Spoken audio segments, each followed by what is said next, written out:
Good evening, hello and welcome. You're with the news today, your primetime destination news. Newsmakers talking points. The big talking point, Manish Sisodia is out on bail after 17 months. The former Deputy Chief Minister of Delhi has walked out on jail. The Supreme Court has made a stinging observation. Bail, not jail, they reiterate, is the doctrine.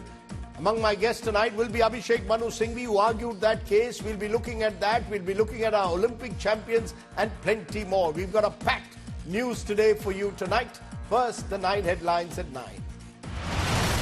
The Aam Aadmi Party leader and former Deputy Chief Minister of Delhi, Manish Sisodia, walks out of jail after 17 long months. He calls it a victory of the truth and constitution, meets Kejriwal's family after the release. Vinesh Fogart's medal hearing in Paris. Wrestler argues weight gain happened from natural recovery and not fraud. Verdict likely to come from the Council of Arbitration on Sports on Sunday. Neeraj Chopra wins a historic silver at the Paris Olympics, becomes the first and only Indian track and field athlete to win 2 Olympic medals. It's the chairman of the Rajya Sabha and Vice President Rajdeep Dhankar versus Jaya Bachchan. The row erupts in Rajya Sabha. The SP MP condemns RS chair's tone and body language. Opposition walks out, now threatens Dhankar with a no-confidence motion. Modi government forms a panel to monitor the situation at the Indo-Bangladesh border, ensure safety of Indian nationals and minority Hindus. Hundreds line up at the border in Kuch Bihar. Supreme Court stays Mumbai College hijab ban, says students must have freedom of choice, directs college to maintain atmosphere conducive to all religion. Air India suspends flight operations to Tel Aviv amidst escalating tension between Iran and Israel. All flights suspended with immediate effect. Prime Minister Modi to head to Wayanad to take stock of the rescue operations tomorrow. 226 bodies have been recovered. 403 have already body parts found in the aftermath of the killer landslides. And health concerns mount for Sunita Williams as she remains stuck in space. NASA astronaut faces a risk of bone weakness, radiation exposure. Her return to Earth is not possible before February 2025.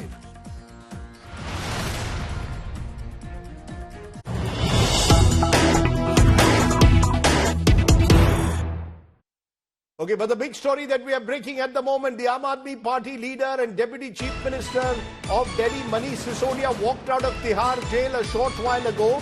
Sisodia has walked out after 17 months, met Kejriwal's family. He claims that truth and constitution have won. He says that dictatorship will not be allowed. He now has demanded the release also of the Delhi Chief Minister, Arvind Kejriwal. So Manish Sisodia talking tough after 17 months in jail. Preeti Chaudhary, my colleague, joins me on the very latest. Preeti, there is some buzz that Manish Sisodia could even return possibly as Deputy Chief Minister of Delhi. What are you gathering? Could he actually now be back in government? Well, you know, Rajdeep, number one, the judgment doesn't restrict Manish Sisodia of coming back to government. But there's a technical issue there, and that technicality lies in the fact that who moots Manish Sisodia's name as the Deputy CM or even the cabinet seat. That has to come from Arvind Kejriwal, who is in jail right now. So can he actually officially sign a paper? Till now, he's only sent requests. The last one was where he requested that it would be Atashi would be hoisting the flag in the national capital on Independence Day. So will he be able to do that? Will it be accepted by the LG? It's also to note that Delhi, it doesn't just get limited to the LG. The LG then has to send, that request all the way up to the president. So can Arvind Kejriwal do that in jail is a technicality, number one. Number two, with word coming in, Manish Sisodia hasn't been very well, though he was, high in spirits today when he came out of jail. So he might be given some time. His wife has been ailing for a fair amount of time to just recuperate.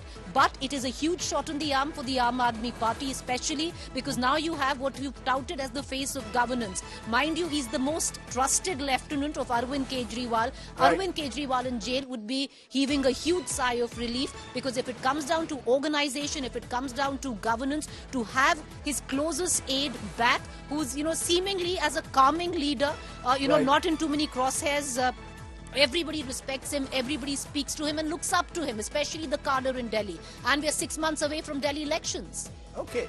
So Manish Sisodia, clearly someone to watch out for. Could he be back in government? 17 months in jail. He's now finally out. But it's not just what happened with Manish Sisodia politically, as Preeti just told us, but it's also what happened in court, because the courts have given a very strong order in the case. The Supreme Court, Justice Gavai, while giving the order, has said bail, not jail. Bail, not jail should be the rule in this country. Well, some would say they've woken up 17 months too late for it. Will the courts then across the country follow the bail, not jail principle? Is trial delay a good ground for bail in a PMLA case? Does the Sisodia case now bail spell hope for Kejriwal and others who have been tangled in jail for a long time? Joining me now at the very top is Abhishek Manu Singhvi. He is, of course, senior counsel, was appearing in the case and senior Congress leader as well. Appreciate your joining us, Dr. Singhvi. Why do you think this judgment is significant? When Justice Gavai says bail, not jail, he's only reiterating what we all know. So why is it that it becomes so significant at the moment? Palkiwala once said, Rajdeep, that the restatement of the obvious is sometimes vital because a lot of people other than this bench seem to have forgotten it. Now, let me answer your question which you're showing on your screen one by one very quickly in the limited time available. First and foremost, I think this judgment establishes the old basic principle of bail jurisdiction, that it is a robust, commonsensical, not too much of high-flying jurisprudence, not wastage of time. This bench got the matter, it heard the matter in a very short while, it reserved orders and delivered judgment promptly. That is how bails are to be rejected or accepted. That is robust, commonsensical judging. It is not some high jurisprudential flights, which sometimes different benches seem to take. No, but it's taken 17 months. Sorry to interrupt. It's taken 17 months for the court to get to this point. No, I am talking about this bench. This matter reached this bench not even 17 days ago or 17, some very short while ago. Now, why is it taken? I'm coming to that point. That's a very important point you're raising. But let me tell you, the legal principle which this judgment establishes, in sequence to several earlier ones, is that 45, which is supposed to be the bugbear, a synonym for not releasing you, special conditions, will be trumped, will be overridden by the larger, higher constitutional guarantees of anti-delay, Articles 20, 21 and 22. Do you see, you need to have, this is only a statutory provision. This cannot excuse or keep you behind for inordinate delay. You must be able to show, of course, in a particular case delay. Here, there is no end, no possible end to the trial in sight. Three earlier Supreme Court orders have underlined delay. So that's the heart of the principle. But see this judgment as a continuum. I have had the privilege of appearing in 3 matters where Kejriwal has got bail in PMLA. The principles established are grounds of arrest, reasons to believe. And today, Justice Gavai's order is very significant because in the context of 45, it uses and applies the principle bail, not jail. Now, your question is the core question. Why do we keep coming here? Really speaking, there is a subtext of a lament in the judgment. It is high time, the judgment says, that trial courts and high courts simply decided on these broad principles. As I always say, they have nothing to lose except their inhibitions, their hesitations, which are mystical. Today, most of these matters need not even reach the Supreme Court. If they reach the Supreme Court, your 17 months is answered. There is a process, there is a ladder. In this case itself, there was an unfortunate preliminary objection by the government, which said, I should be made to go all the way again back to the bottom because of a certain interpretation of an earlier order of the Supreme Court. In a paragraph, the honorable judges have debunked it rightly, saying that this would be a game of snakes and ladders.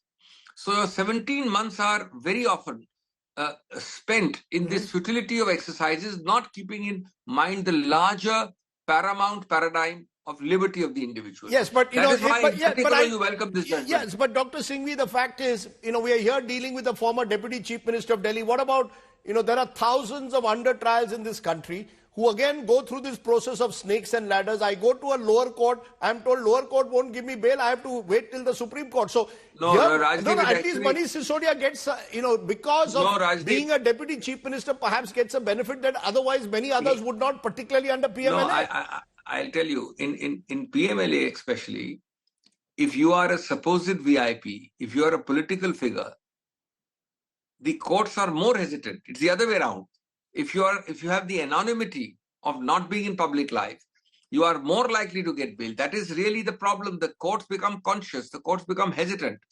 There are any number of people who have got bail and should get bail. In the public life sphere, fewer and fewer get it, which is why these court matters land up as so-called high-profile cases in the Supreme Court. No, so will today's order change anything? Do you believe today's order will will make it easier for high-profile detainees, the likes of Arvind Kejriwal and others, to actually get bail? Will that actually happen? Well, in operational reality, jolly well should. The Supreme Court's orders are supposed to be implemented in letter and spirit. You don't need the Article 141 and 142 of the Constitution to tell us.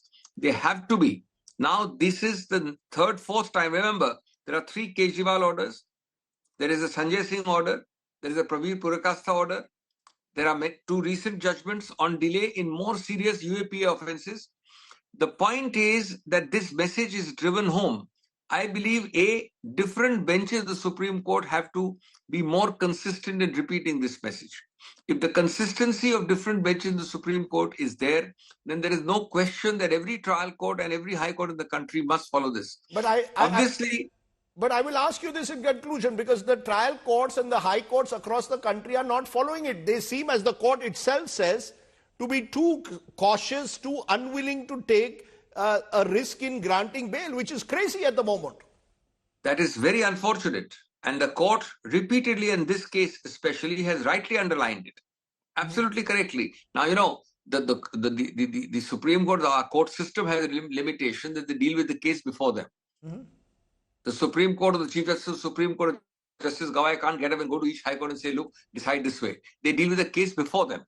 Therefore, this message has to be picked up. The problem is, if you don't pick it up, then more time is wasted. I come to the Supreme Court where I get bail, which is why 5 months becomes 10 months, 10 becomes 17 months. Okay. And that is something to be deprecated. As I always say, you have nothing to lose except your inhibition. There is absolutely no reason for fear. The law is clear.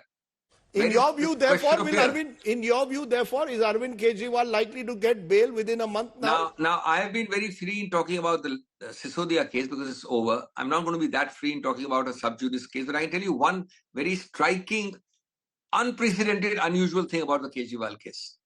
It deserves underlining. Kejriwal's case is the only case, perhaps, and certainly one of the few I have done, where I have been successful in getting 3 release/bail orders. One, of course, has been stayed, but 3, 2 by Supreme Court, 1 by trial court. And these are all 3 PMLA release orders. I have yet to come across a case, Rajdeep, where a PMLA release order is followed by a CBI arrest. And CBI, which has got no Section 45, bail is denied. Whereas in the one which has Section 45, you released him 3 times. Very, very interesting point that you're making there, Dr. Singhvi, and it therefore points out to the fact that many of us believe something in our judicial system will have to give, and will have to ensure greater consistency so that the right to life and liberty under Article 21 is underlined in each and every case in this country. That, to my mind, is perhaps one of the messages that the court, Apex Court, sent today. I appreciate, Dr. Singhvi, you taking the time to join us here today to give us your sense of why you believe this judgment is important once again. I want to play out just now what Manish Sisodia, he came out of jail, Tihar jail, about a couple of hours ago. Listening to what he had to say, he sounded like someone who's now determined to take the fight ahead. Listen to him. उन्होंने संविधान की ताकत का इस्तेमाल करते हुए तानाशाही के मुंह पर एक तमाचा मारा है।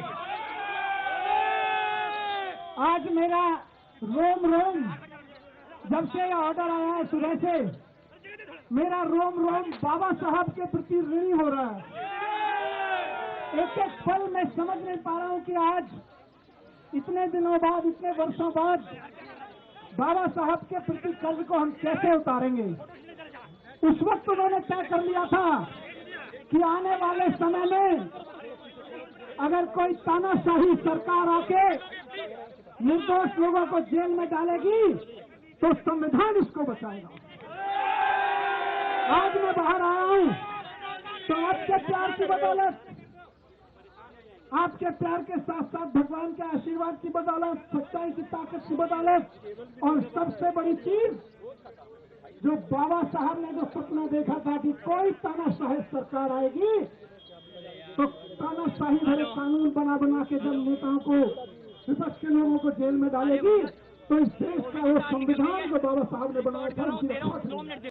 मैं आपको अपील दिलाता हूं, इसी संविधान की ताकत से हमारे प्यारे नेता अरविंद केजरीवाल जी भी बाहर आए।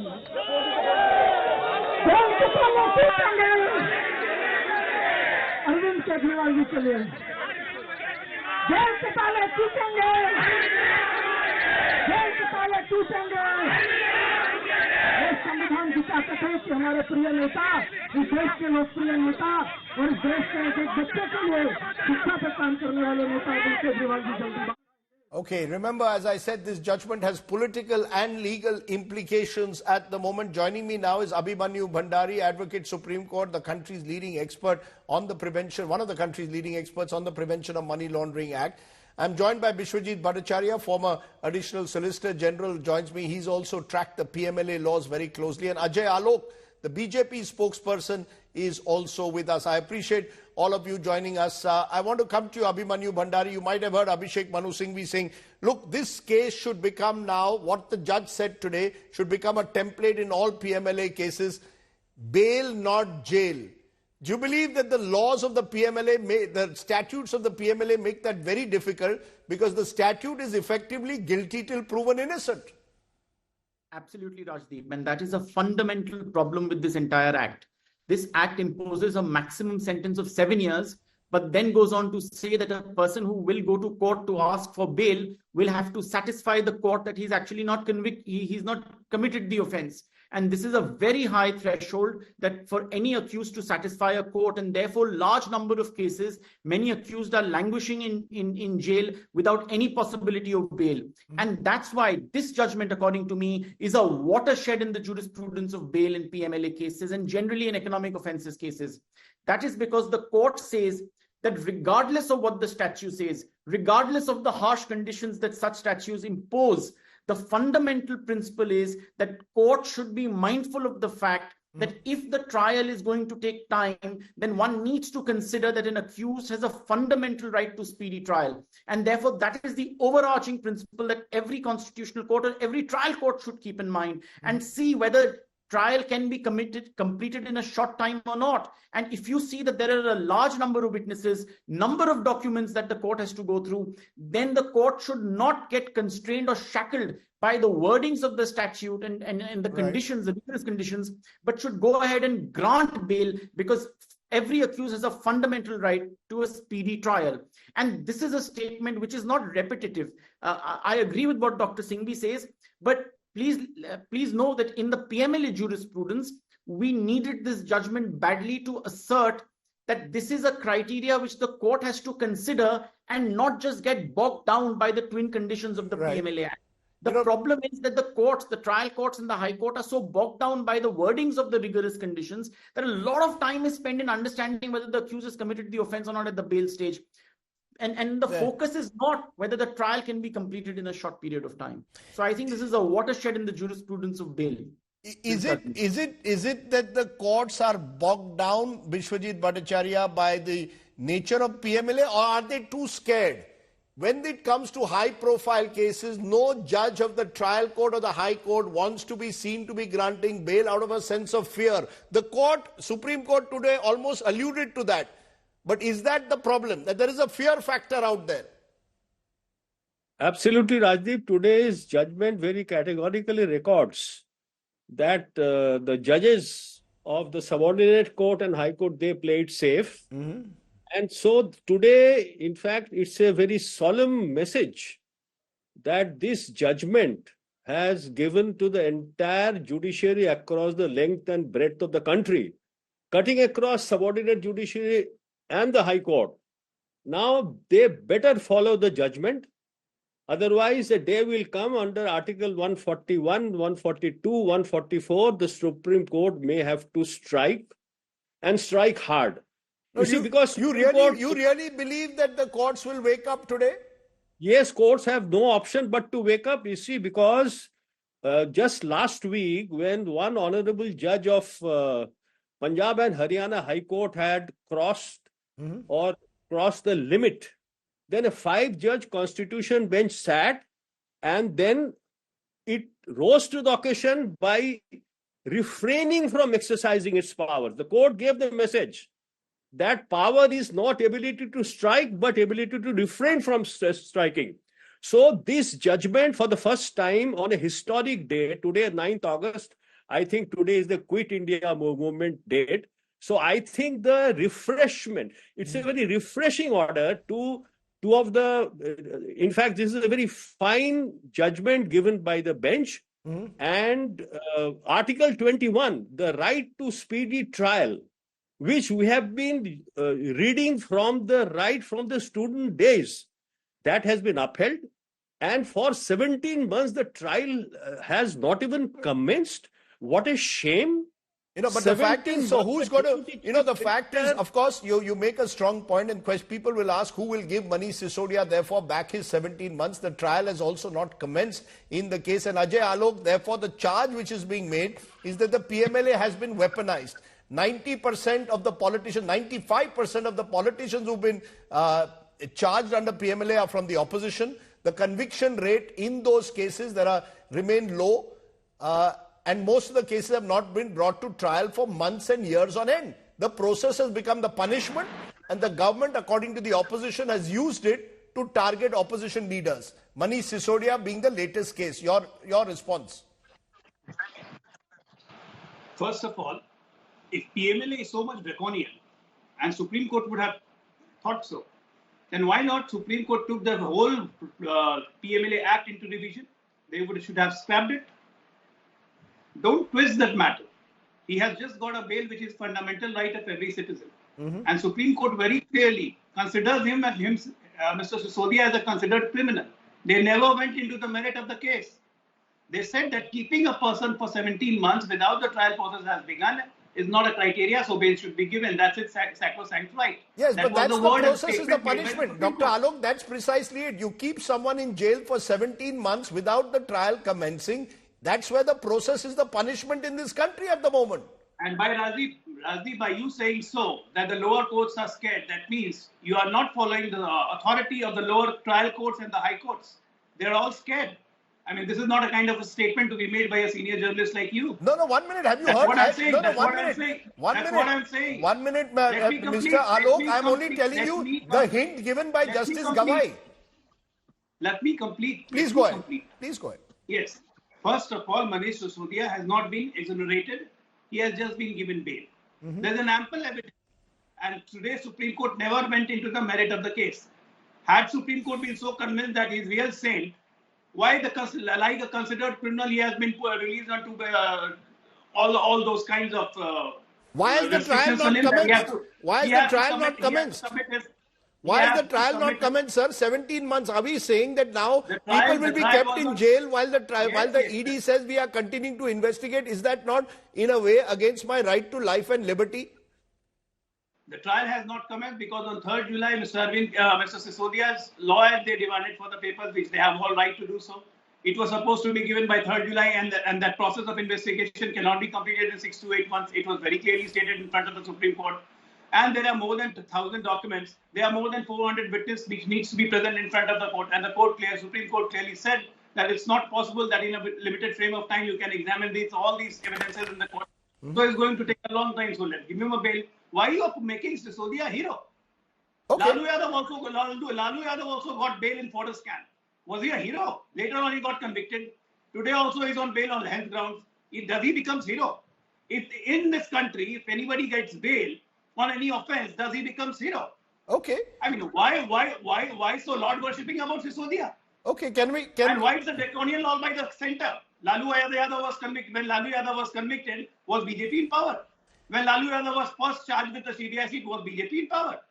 The ample incidents. Don't raise your fingers at the sincerity of the trial courts or the high courts. Okay. Then let Supreme Court decide every case. What's the need for high court? Okay, And what's the need for the trial court? that's a good point that I want to take to Abhimanyu Bhandari. Why do here's the BJP spokesperson on the show saying why don't treat the high courts and trial courts as simply rubber stamps that they will not grant bail. The truth of the matter is Manish Sisodia's merits of the case have not been decided. It's purely a procedural argument that has been made, and that's how the BJP is seeing this. It's not the weaponization of PMLA, just the process of the law. Yes, but Rajdeep, when a person is asking for bail, he should not be made to justify the merits of the case at all. Merits of the case will be dealt with at the final hearing after evidence has been led by all the parties. Don't forget, today in our country, there are 5,297 registered PMLA cases in the last 10 years and only 40 convictions have happened.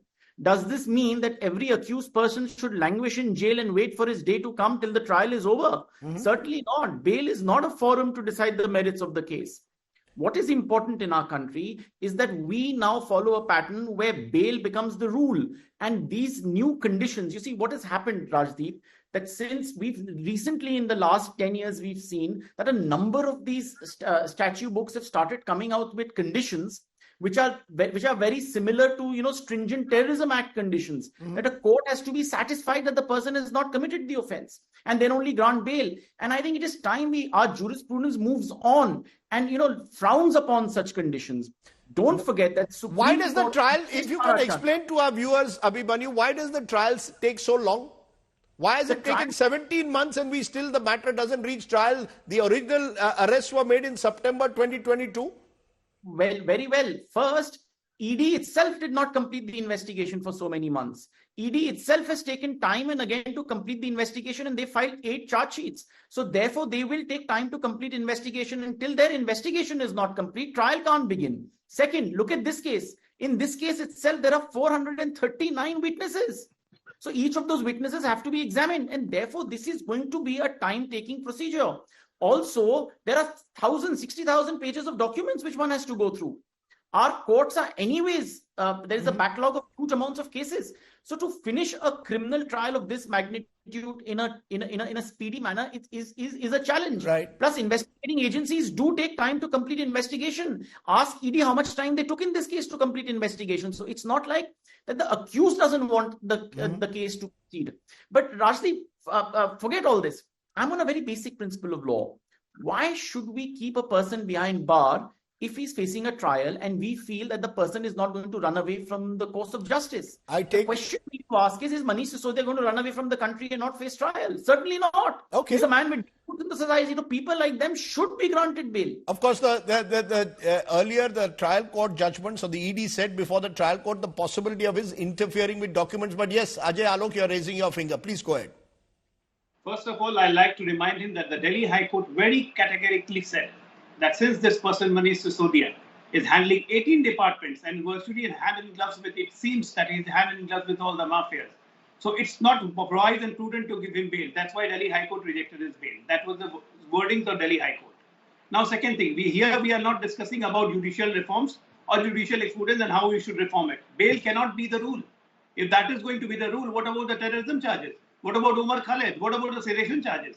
Bail cannot be the rule. If the court is not satisfied that you are not going to tamper with the evidences. Today, Supreme Court has also said that most of the evidences have been collected. So we don't think that he's going to tamper with the evidence anymore because all the evidences have been collected and it is submitted in the due court. Additional supplementary charge sheets have been filed. So there is no reason to keep him prolonging. Okay. So let's not mix two things. No. What you're talking is of judicial reform, that bail should be the law. It cannot be the law, my dear friend. You're if saying this bail? Is going to happen, No, 1 minute. Let the lawyer, Vishwajit Bhattacharya, here you've got the politician saying bail cannot be the rule in this country. He's saying, what about Omar Khalid? He's raised Omar Khalid, who spent 4 years without any conviction. He's in jail. He may raise individual cases. I am not concerned about individual cases. Bail is the rule, jail is the exception, and that has been very emphatically reiterated today. And my learned friend So is why absolutely... so why should an Umar Khalid also not get the same benefit then tomorrow? No, Umar Khalid, everybody should get the same benefit depending on the conditions of bail. You know, based on each fact and circumstances, bail is the rule. Okay. Now, today, the stage has come. This cannot be superseded anymore. And, you know, Rajiv, I was just going to say that individual and cases of merit, for a bail application, merit is hardly considered ever. I mean, here the trend has been set in the lower courts and high courts that while hearing a bail application, arguments go on and on and on. That's not the intention of either the legislation or the case laws. Okay. So my final submission before your distinguished audience is, this is a very refreshing judgment. I am not concerned about individual Umar Khalid or Manish Sisodia. If somebody has committed a wrong, hang him. But hang him after a due process. But the process which has been followed in our country has been set right and corrected by a very strong, refreshing message, by a historic judgment of the Supreme Court. And this judgment must be read by every judicial officer in the country. I'm running out of time. Classic historic judgment. I'm running out of time. I'll give Ajay Alok before, otherwise he will say I didn't give him sufficient time. You have 30 seconds. Your time starts now.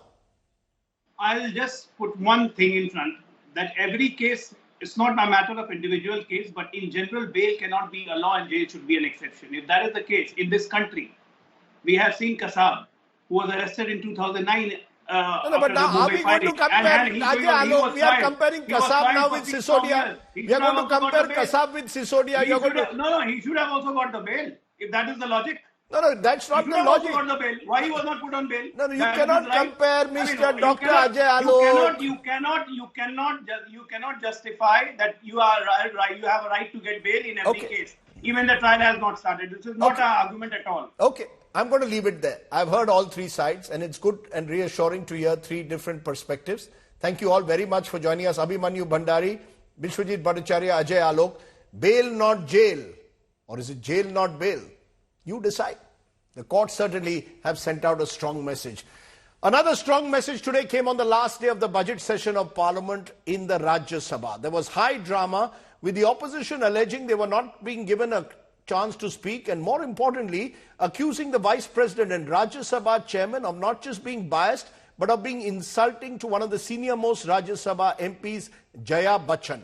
The BJP is calling the entire episode shameful. The opposition now is threatening to move a no confidence, even possibly an impeachment motion against Vice President Jagdeep Dhankar. Take a look. आपका tone जो है, my tone, my language, my temper, no, enough of it, enough of it. You may be anybody. Massive showdown in Parliament. A fiery face-off between Samajwadi Party MP Jaya Bachchan and Rajya Sabha Chairman Jagdeep Dhankar. We are colleagues, sir. You may be sitting on the chair. Jayaji, and I remember when I went to school. Jayaji, take your seat. Honorable members. This after Jaya Bachchan objected to Jagdeep Dhankar's tone while speaking in Parliament. Sir, मैं जया अमिताभ बच्चन ये बोलना चाहती हूँ. मैं कलाकार हूँ. Body language समझती हूँ, एक्सप्रेशन समझती हूँ. और सर, मुझे माफ करिएगा, मगर आपका टोन जो है is not acceptable. We are colleagues, sir. You may be sitting. Immediately objecting to Jaya's remark, Dhankar fired back. An actor is subject to the director. You have not seen what I see from here. Every day, I don't want to repeat. I don't want schooling.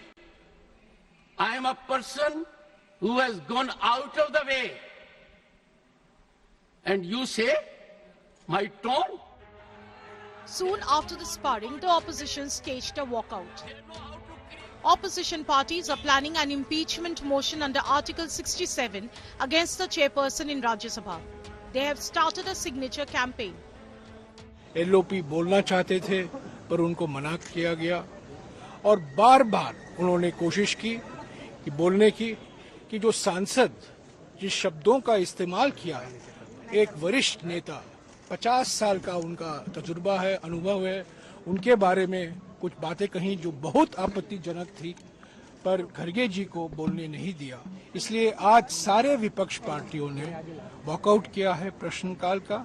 She has vast experience and she has more parliamentary experience, and I beg to differ from what the Vice President said. She comes with vast more experience than the Vice President himself. With all your policies, that is elected MP for 4 times. Union Minister JP Nadda came to Dhankar's defense. आज जो घटना घटी है और जिस तरीके से विपक्ष का व्यवहार रहा है, वो बहुत ही असंसदीय, अमर्यादित और अनुशासनहीनता व्यवहार रहा है और मर्यादा विहीन व्यवहार उनकी आदत सी हो गई है। This is not the first time Jaya Bachchan has taken on the Rajya Sabha chairman. The MP was upset when she was introduced as Jaya Amitabh Bachchan in the House recently. Sir सिर्फ जया बच्चन बोलते तो काफी हो जाता। यहाँ पूरा नाम लिखा था इसलिए मैंने रिपीट किया। ये जो है कुछ नया तरीका निकला है कि महिलाएं जो है अपने पति के नाम से जानी जाएंगी। Bureau Report, India Today. And I remember when I went to school. Jayaji, take your seat. Jayaji, take your seat. So high drama there in Parliament. Let's turn from there to what's been happening in neighboring Bangladesh. Remember, one of the issues that has been playing out is just how Hindu temples, a few households and businesses have been vandalized, and at least 2 Hindu leaders affiliated to Sheikh Hasina's Awami League party were killed in the violence that's taken place since Monday. Take a look at this detailed report. Temples targeted. Hindu homes looted and torched. As violence gripped Bangladesh after Sheikh Hasina fled the country, frightened Hindus are reaching the border with India in hundreds. Yesterday, around 1,200 Bangladeshi people have gathered and they wanted to enter India. And after that, the BSF has increased the patrolling and the number of Jawans. And for these reasons, this unfenced, these are the wires which have been erected here temporarily to stop the illegal infiltration of Bangladeshis. Minority communities in the country are on the edge as anti-Hasina forces went on the rampage, killing political rivals. The victims included at least 2 Hindu leaders affiliated with the Awami League. Indian security agencies have issued an alert. The Narendra Modi government has set up a committee to monitor the situation on the border with Bangladesh. Central forces have heightened surveillance. In Dhaka, the new interim government led by Nobel laureate Professor Muhammad Yunus is taking shape. Prime Minister Narendra Modi congratulated Yunus on taking charge and urged him to ensure safety and protection of Hindus and all other minority communities. Yunus met with Bangladeshi officials on Friday. He has appealed for peace. মানুষকে আক্রমণ করছে, ঘরবাড়ি জ্বালিয়ে দিচ্ছে, সম্পদ জ্বালিয়ে নষ্ট করছে, চুরি দিয়ে যাচ্ছে, অফিস আদালত আক্রমণ করছে, সংখ্যালঘুদের উপর আক্রমণ করছে, হিন্দু, বৌদ্ধ, খ্রিস্টান, আহমদিয়া সবার উপর আক্রমণ করছে। এগুলো হলো ষড়যন্ত্রের অংশ। এগুলো আমাদের বিষয় না। আমাদের কাজ হলো এটাকে রক্ষা করে, সবাইকে রক্ষা করে। Bangladesh's ousted Prime Minister Sheikh Hasina, who fled to India, remains at the Hindon Air Base near Delhi. The new government under Yunus faces 2 significant challenges: ending the violence against Hindus and reviving the country's struggling economy. Bureau Report, India Today. And earlier I spoke to Mahfouz Anam. He is Bangladesh's senior-most journalist, editor of the Daily Star.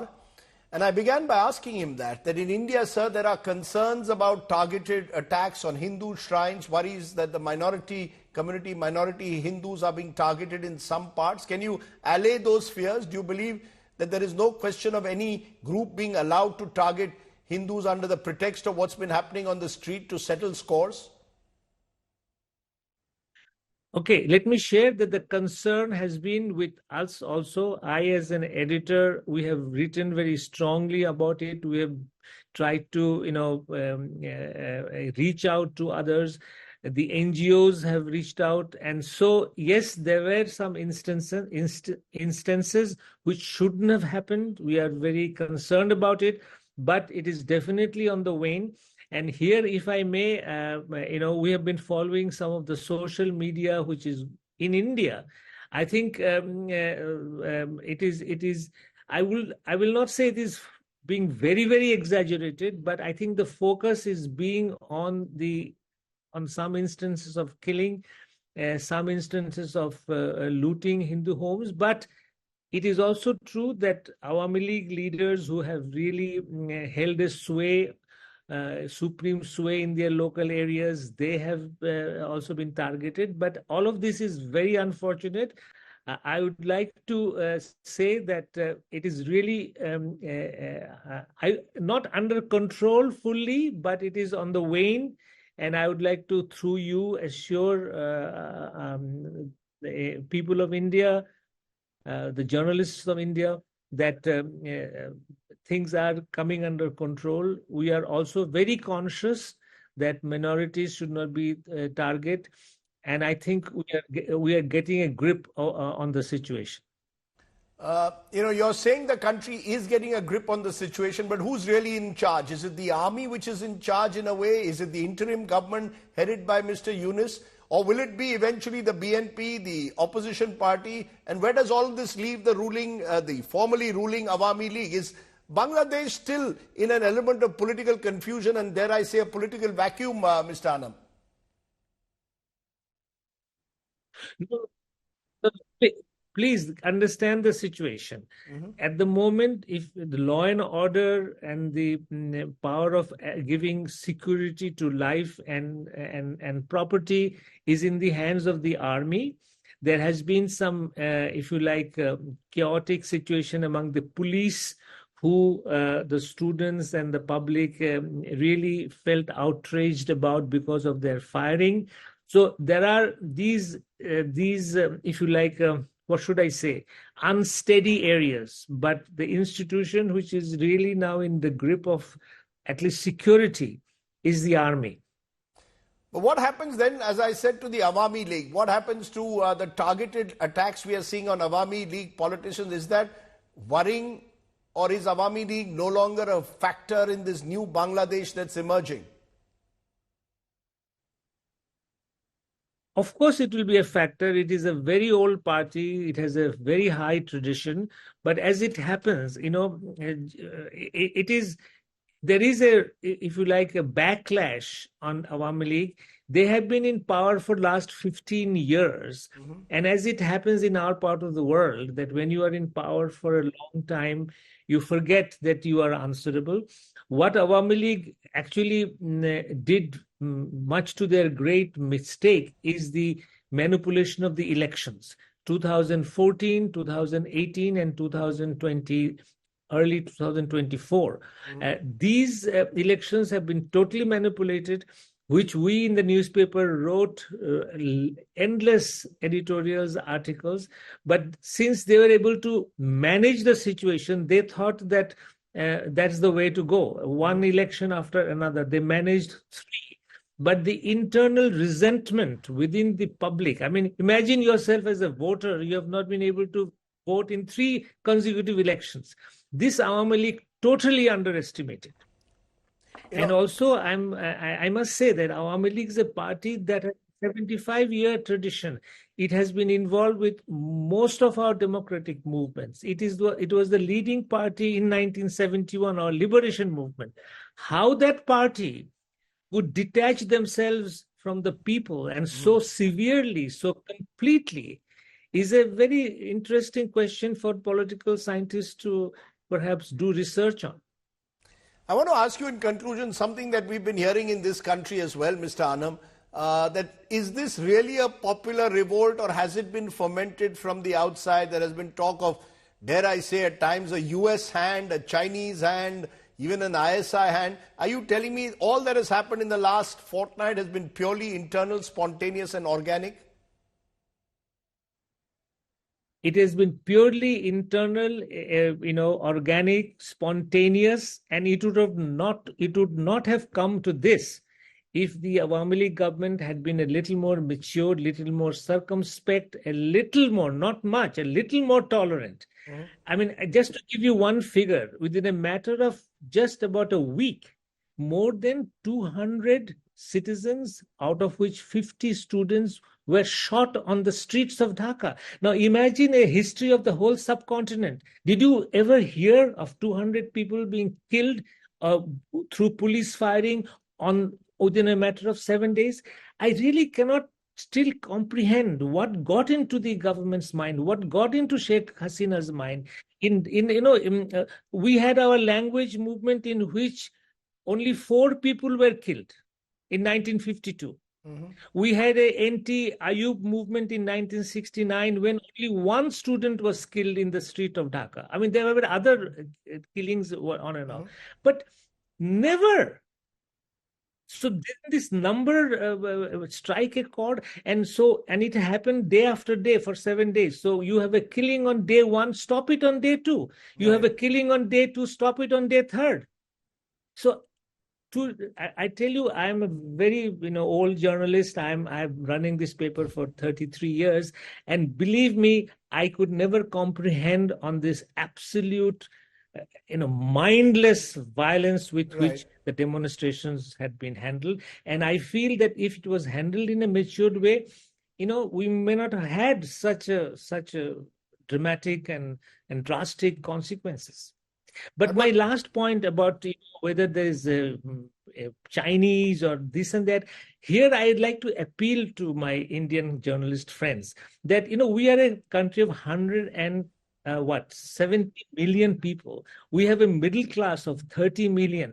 I mean, please do not always think that we are either pushed by Pakistan on one side, that's why we do something. Another day, India pushes us on another side, or Chinese pushing us.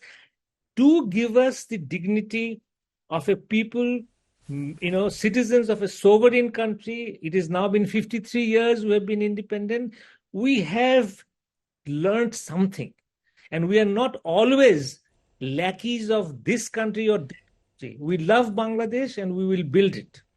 I appreciate you joining us, Mahfouz Anam, a voice of sobriety amidst all the noise. I know what you've gone through personally in Bangladesh in recent times. Thank you so much for joining me. You can watch, of course, that full interview with Mahfouz Anam on indiatoday.com.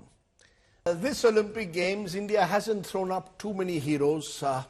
We've been so near and yet so far in many events. But one person who's proven yet again that he's the wall of India is our goalkeeper, hockey goalkeeper P.S. Srijesh. In his last match for India, he was once again the man who ensured India got another bronze. A quite remarkable achievement for the Indian hockey team to win 2 consecutive bronze medals at the Olympic Games. Listen in to what Srijesh had to say. With me is the wall of Indian hockey, Srijesh. Firstly, I want to know from you, I'm planning to start a petition to ensure that you don't retire. How many signatures do you want? I'll get those signatures. Tell me. See, I know that after today's match or after today's victory, nobody wanted me to retire. But as I mentioned earlier, my coach said, Sri, it's a question. Like when you retire, when you take that call, people should not ask why not. They should ask why. And I think this is the perfect way. But yeah, I think my team gave the best send-off to me. I've often seen you, today also I saw you, some time alone thinking about it. You often talk to the goalposts as well. Tell our viewers, will you miss that conversation with your goalposts? Definitely, it was my life from last 24 years, so definitely I will miss that. And you know that the trust what I had there, every time when I consider a goal, whenever I make a saves, the goalpost was there with me. So he knows how hard I worked. He knows how the journey was, and he knows my success. He knows my failure. So that thing is constant. They never changed any emotions. It was like it's part of my life. So, but I'm going to miss them. But it's fine. That's how life. Okay. You came in 2006. You were a young kid that time. Now you're the senior pro. How much has Indian hockey changed since the time you started playing? Your teammates, your players, Indian hockey overall? See, it's in one sentence, it's really easy. Before, you wanted to become an Olympian. Now, you wanted to become an Olympic medalist. That's how it's changed. That's brilliantly put. I want to know from you. Oftentimes, the comparison is there. You know, you're as big. I call you the wall. You're as big as Rahul Dravid. But cricketers get that kind of, love and support from the country. Sometimes, do you feel you play a wrong sport? See, you can't say that. My life is because of hockey, and my family is eating their bread and butter because of hockey, and these people recognize me because of hockey. Money is not everything. I think that there are some emotions, and people shows that emotion to us, and I think I'm proud I played this beautiful game, and I achieved something for my country in Olympics or in any platform of the hockey. So I should say this, it's nothing against cricket. Cricket is a beautiful game. A lot of legends, a lot of youngsters, young kids are looking up to them, and that is really good. I think cricket should go higher, and simultaneously we also should go higher. Okay, Srijesh, thank you so much for taking out time and speaking to us. All the very best. Srijesh, quite remarkable. Just a programming note, there will be a special South Asia roundtable that we are having this Saturday 9 p.m. and Sunday 7 p.m. Don't miss that. We are getting guests from across South Asia in a special India Today cover story, Circle of Fire, in a week where Bangladesh has dominated the headlines. I want to leave you though with my favorite image of the week. I am a hockey nut. For me, while I am passionate about all sports, there's something special about Indian hockey. I've gone through much agony over the years. Growing up, Indian hockey would not win an Olympic medal through the 70s. Yes, we won one gold in the 80s, but generally we struggled. In the last few years, though, we've seen a new dawn in Indian hockey. And therefore, this video to me is the best way to celebrate a moment that I can only describe as Chak De India. It's the moment for me of this Olympic. I salute our hockey players and all our Olympians. Thanks for watching. Stay well, stay safe. Good night. Shubh Ratri. Jai Hind. Namaskar.